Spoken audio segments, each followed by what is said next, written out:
Halo, selamat pagi semuanya. Hari ini kita akan melanjutkan topik bahasan kita dalam kelas Business Intelligence and Analytics di chapter 6 ya, dari buku yang kita pakai. Chapter 6 ini membahas mengenai prescriptive analytics. Ya, kalau chapter-chapter sebelumnya kita sudah membahas predictive analytics, lalu juga ada predictive analytics, lalu juga descriptive analytics. Ya. Nah, sekarang kita akan masuk ke topik yang baru, yaitu prescriptive analytics, yang merupakan topik yang lebih tinggi, yang paling canggih ya dibandingkan dari dua topik sebelumnya. Nah, prescriptive analytics ini mencakup dua hal, yaitu optimasi dan simulasi. Nah, prescriptive analytics menggunakan model. Ya, jadi ada modelnya yang dibuat ya, untuk membantu proses pendukung keputusan. Ya, proses ada pencarian keputusan. Ya, jadi di sini dibilang model based decision making ya, model based decision making. Dan making decisions ini menggunakan analytical model yang tadi saya sudah sebutkan. Dan analytical model ini didukung oleh sebuah model yang canggih ya, yang dapat diukur, yang ada hitung-hitungannya supaya bisa membantu decision maker untuk melakukan keputusan yang lebih baik. Ya, jadi sudah ada justifikasinya, ya, providing justification for what they are recommend. Nah, salah satu beda yang paling mendasar dari preskriptif dengan yang lain, ya, prediktif maupun deskriptif. Nah, kalau preskriptif ini dia menyediakan rekomendasi. Ya, jadi ada rekomendasinya sesuai dengan katanya. Preskriptif itu kan berasal dari kita bisa bilang preskriptif kalau kita ke dokter ada resep kan, resepnya itu dikasih. Nah, dikasih rekomendasi ya, ada rekomendasinya di situ. Nah, kita dapat menggunakan model analytical untuk membantu kita ya, untuk membantu kita dalam mengambil keputusan yang lebih baik. Dan prosesnya ini terotomasi ya, automating decision process so that model can make recommendation or decision. Nah, di sini beda utamanya ya. Beda utama antara preskriptif, prediktif maupun deskriptif. Ya, kalau preskriptif kita sudah ada saran, ada rekomendasi yang di-create oleh sistem, ya, berdasarkan model, ya, analytical model yang dibuat. Nah, prescriptive analytics ini ada topiknya macam-macam, ada operation research, ya, riset operasi, ada management science, ada juga decision support system, ada simulasi, ada data science dan mathematical models, ya, mathematical models. Dan di sini kita lihat ada data stream, model, prescription, dan desired for outcomes, ya. Di sini kita lihat data stream diubah jadi ada model, ya, lalu di-prescribe, prosesnya ada di sini, lalu muncullah suatu rekomendasi, ya, rekomendasi yang dapat dipertimbangkan untuk membuat suatu keputusan, ya, decisions for desired outcomes. Tahap awal yang perlu kita lakukan sebelum masuk ke dalam model, yaitu kita harus mengidentifikasi problem, ya, masalahnya apa saja, dan melakukan analisa lingkungan. Di sini kita harus menganalisa domainnya apa saja dan juga forces and dynamics of the environment. Kita harus melakukan identifikasi organizational culture, ya, culture yang ada di dalam perusahaannya itu apa saja, dan bagaimana culture itu mempengaruhi decision making process. Nah, di sini prosesnya disebut environmental scanning and analysis, di mana di dalam prosesnya dimulai dari monitoring, scanning, dan interpretasi terhadap informasi yang dikoleksi. Nah, ini termasuk ada dua, yaitu variable identification. Jadi variabel-variabelnya itu perlu kita identifikasi, ya. Identification of a model's variable and relationship among the variables. Dan juga kita harus melakukan yang namanya forecasting atau predictive analytics.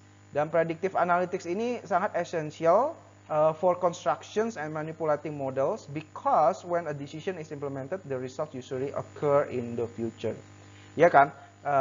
Kalau kita mau melihat data ya selain descriptive analytics, kita bisa melakukan predictive analytics ya, karena keputusan itu biasanya diambil untuk mendukung sesuatu yang terjadi di masa depan. Makanya forecasting itu tetap perlu dilakukan.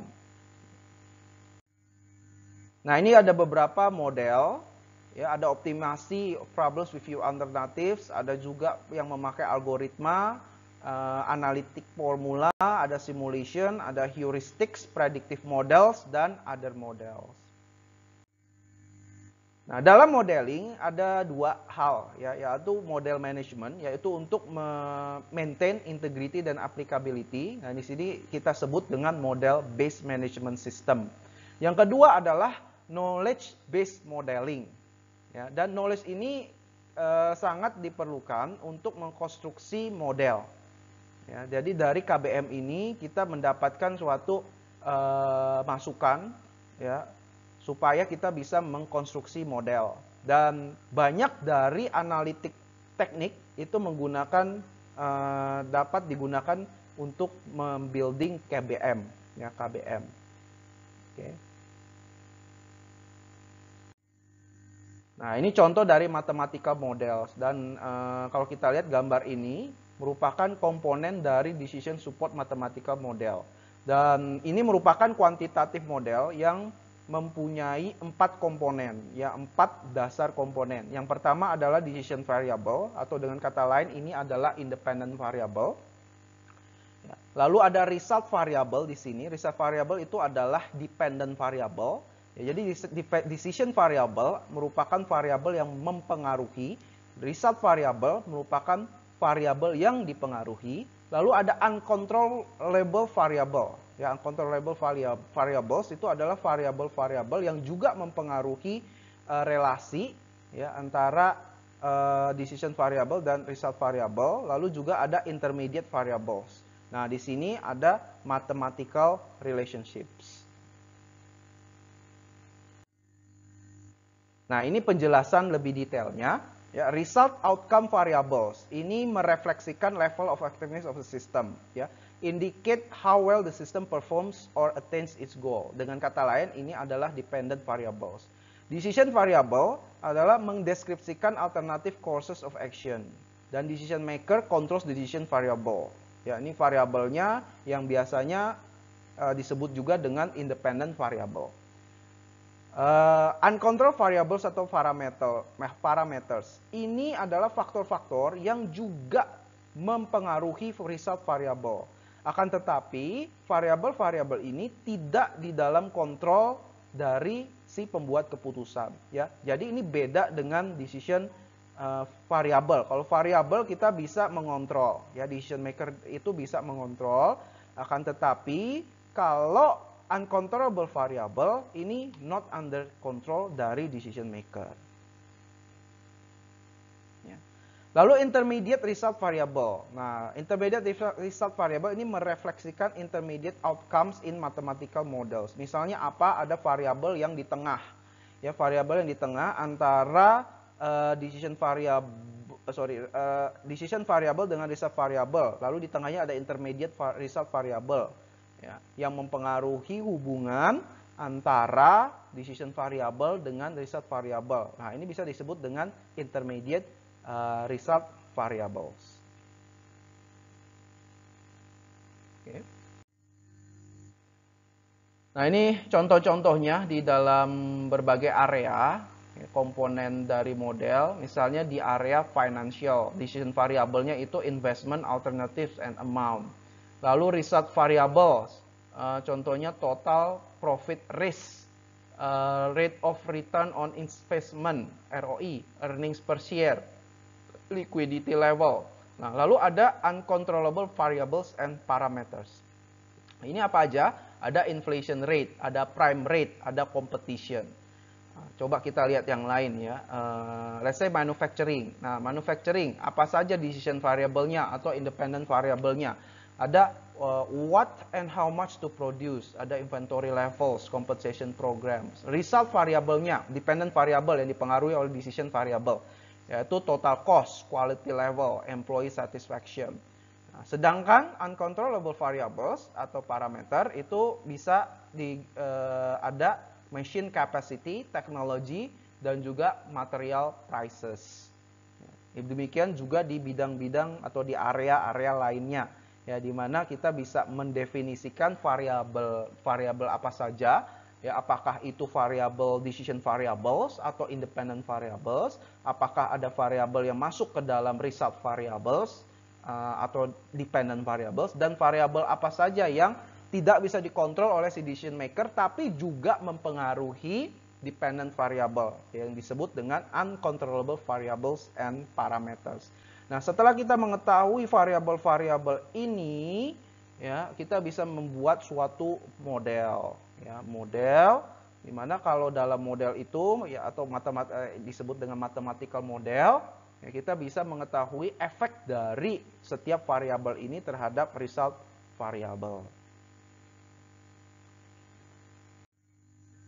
Nah, ini struktur of mathematical models, biasanya menggunakan algebra, ya, aljabar expression.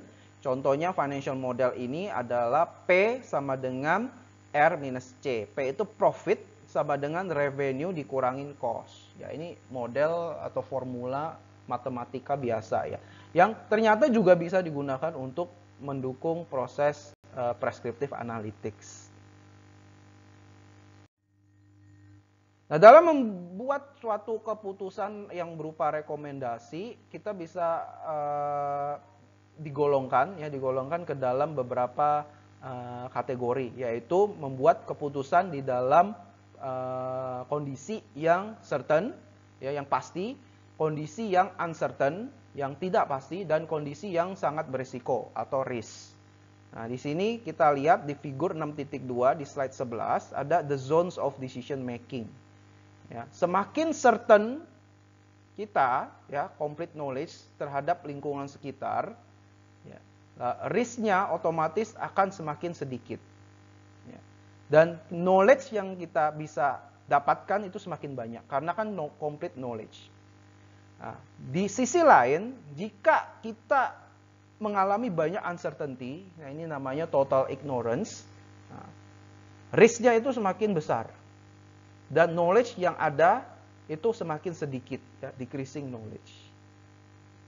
Nah, dalam membuat keputusan, ya, sebisa mungkin paling enak sih ada di complete knowledge certainty. Tapi di dalam kenyataan, ya, fakta di kehidupan sehari-hari, certainty itu agak susah didapatkan, ya. Jadi banyak faktor yang uncertain. Makanya kalau banyak sekali uncertain, ya, uncertainty di dalam kita membuat suatu keputusan, itu risikonya akan semakin tinggi. Decision making under certainty. Ini kita asumsikan bahwa complete knowledge itu ada, ya, is available. So that decision maker knows exactly what the outcome of each course action will be. Dan ini biasanya terjadi jika problemnya itu terstruktur dan, nah ini juga penting, jangka waktunya itu pendek, ya, short time horizons. Ya, tentu jangka waktu ini penting sekali, ya. Kalau semakin panjang jangka waktu, biasanya itu semakin tidak pasti. Nah, decision making under certainty itu sangat gampang, ya, relatively easy to develop and solve. Dan biasanya kita juga bisa dapat hasil yang optimal. Misalnya untuk financial models dalam jangka waktu yang pendek. Nah, bagaimana dengan decision making under uncertainty? Nah, ini adalah decision maker consider situation in which several outcomes are possible for each course of action. Akan tetapi, they don't know or cannot estimate the probability of occurrence of the possible outcomes. Kita tidak bisa menghitung secara pasti, ya, bahkan dengan menggunakan probabilitas bahwa akan ada hasil-hasil, ya, atau outcomes yang akan terjadi. Dan ini sangat sulit untuk dilakukan. Kenapa? Karena informasinya itu tidak cukup. Dan ini yang akan menjadi banyak challenge ya, jika decision making itu harus dibuat di dalam kondisi yang tidak pasti. Nah, lalu ada decision making under risk. Nah, ini yang bisa kita yang umumnya dipakai ya. Decision making under certainty itu mudah.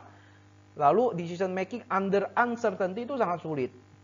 Ya, karena risikonya besar. Nah, lalu kita ambil di jalan tengahnya nih. Jalan tengahnya ya kita bikin yang namanya decision making under risk. Dan ini disebut juga dengan risk analysis, probabilistic atau stochastic decision making situation. Di dalam proses melakukan decision making under risk, decision maker itu harus consider several possible outcomes for each alternative, each with a given probability occurrence. Nah, dalam decision making under risk itu ada hitungan-hitungannya, ada perhitungannya yang berdasarkan probabilitas. Ya, jadi ada degree of risk-nya dan kemungkinan terjadinya itu berapa persen. Ya. Dihitung juga risk analisisnya. Dan decision making method ini menggunakan analisa risiko. Ya. Analisa risiko associated with different alternatives. Nah, cara lainnya adalah dengan menggunakan spreadsheet. Ya, kalau tadi kan menggunakan matematika, model matematika. Yang sekarang kita bisa menggunakan Excel, ya spreadsheet. Spreadsheet ini merupakan end user modeling tool dan kita menggunakan berbagai macam cara, yaitu menginkorporasikan financial, statistik, matematikal dan juga function yang lain. Ya, contohnya kita bisa menggunakan Excel kita. Dan model solutionnya ini menggunakan basisnya ya, menggunakan linear programming dan regression analysis. Ada beberapa fitur yang sangat penting ya, untuk melakukan decision modeling dengan menggunakan spreadsheet, yaitu beberapa, yaitu what if analysis, ada goal seeking, lalu juga data management and programmability, atau kita bisa memakai makro. Ya, makro yang dibuat di dalam Excel.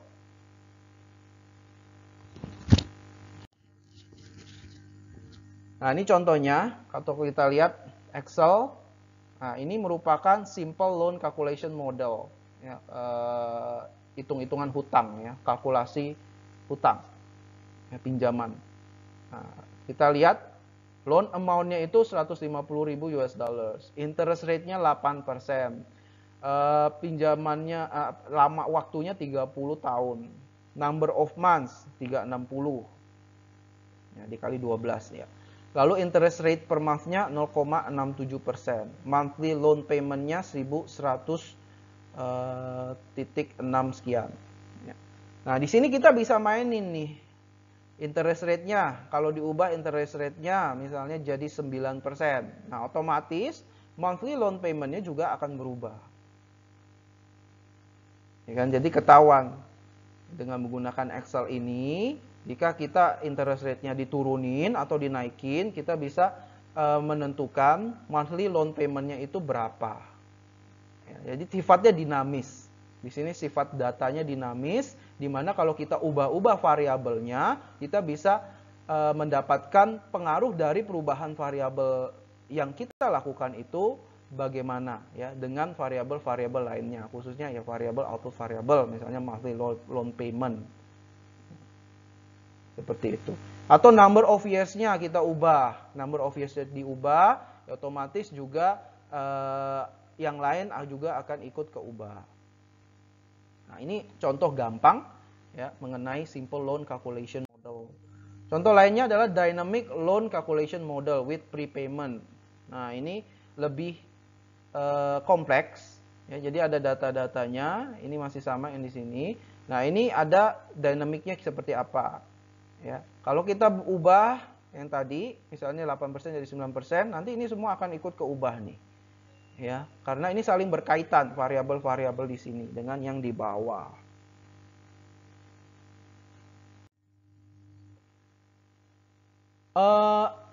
Tujuannya apa sih untuk melakukan mathematical programming ini? Ya, tujuannya adalah untuk mengoptimasi. Ya. Design to help solve managerial problems in which decision maker must allocate scarce resources among competing activities to optimize measurable goals. Nah, ini poinnya nih, ini intinya.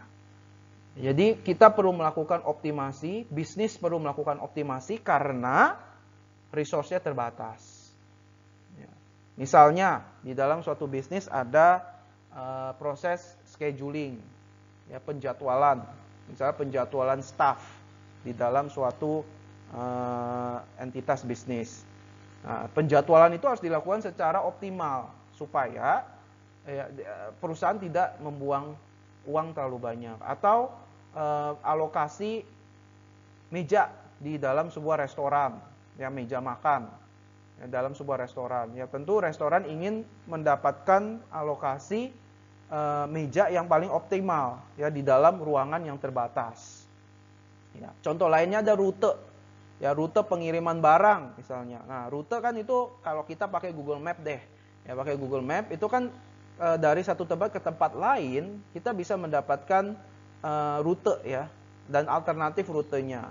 Tentunya kita mau cari rute yang tercepat ya dan juga bebas macet.